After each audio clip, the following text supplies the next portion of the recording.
ખાતે નવનિર્મિત છાત્રાલય અને ભોજનાલયનું મુખ્યમંત્રીએ ઉદ્ઘાટન કર્યું. અમરેલીના આંગણે પધાર્યા મુખ્યમંત્રી ભૂપેન્દ્રભાઈ પટેલ. અમરેલી એરપોર્ટ પર મુખ્યમંત્રીનું કરાયું સ્વાગત. રાજુલાના દેવકા વિદ્યાપીઠ ખાતે નવનિર્મિત છાત્રાલય અને ભોજનાલયનું મુખ્યમંત્રીએ ઉદ્ઘાટન કર્યું.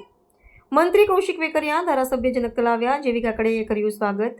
અમરેલીથી રાજુલાના દેવકા કાર્યક્રમમાં જવા રવાના થયા મુખ્યમંત્રી ભૂપેન્દ્રભાઈ પટેલ.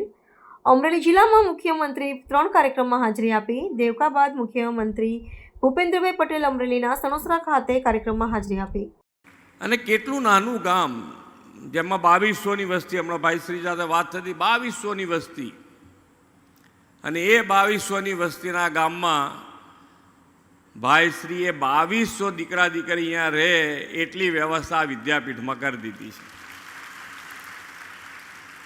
એટલે ગામને જેટલી વસ્તી અહીંયા ગાડી, અને મેં કીધું આજુબાજુના ગામોને પણ અહીંયા ખૂબ સારો લાભ મળવાનો છે. ભોજનાલય પણ બની ગયું છે,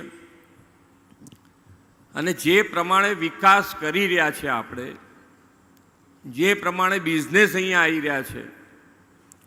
ગઈકાલે જ માનનીય વડાપ્રધાન શ્રી આપણા ગુજરાતના પ્રવાસે હતા, અને માઇક્રોન પછી કાલે સેમિકન્ડક્ટરની બીજી ઇન્ડસ્ટ્રી સ્કેન્સ, એનું પણ લોકાર્પણ કર્યું.